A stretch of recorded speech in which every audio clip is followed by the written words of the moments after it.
سنگی دیدم بر راہ افکندہ و بر آن سنگ نبشتہ کہ مرا بگرداں و بخاں گفتہ بگردانی دمش و دیدم کے بر آن نبشتہ بود کہ انت لا تعلم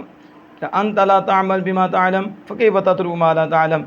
تو با علم خود عمل میں نیاری محال باشے کہ دانستارا طلب کنی، یعنی کار بند آن باش کے دانی تا با برکات آن دانستہ نہ دانستہ نیز بدانی۔ حضرت ابراہیم ادھم رحمۃ اللہ سے آتا ہے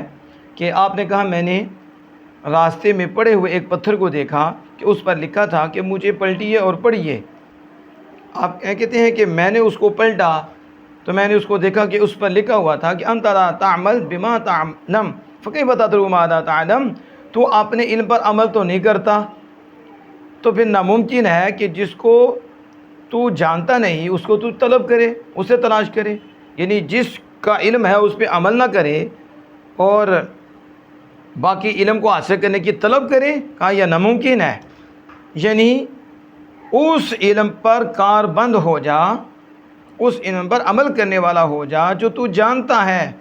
تو اس کی برکات سے جو تو نہیں جانتا اسے بھی جان جائے گا۔ حضرت دادا گنج بخش رحمۃ اللہ اس کی تشریح کرتے ہوئے فرماتے ہیں کہ جتنا علم ہے اس علم پہ عمل کر لو اخلاص کے ساتھ، تو اس علم پر عمل کی برکت سے جو تم نہیں جانتے اللہ تمہیں وہ بھی دے دے گا اور تمہارے دل میں القاء کر دے گا۔ اس لیے اولیاء اعظام کے دل میں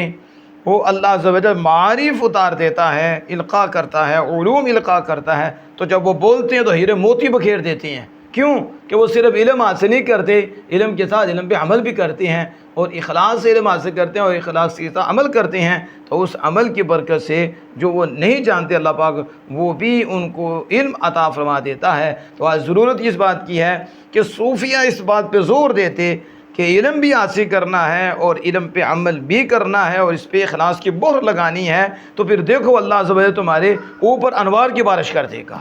تو اللہ جل وعلا سے دعا ہے کہ ہمیں ایسے پکیزہ لوگوں کے نقش قدم پہ چلنے کی توفیق عطا فرمائے۔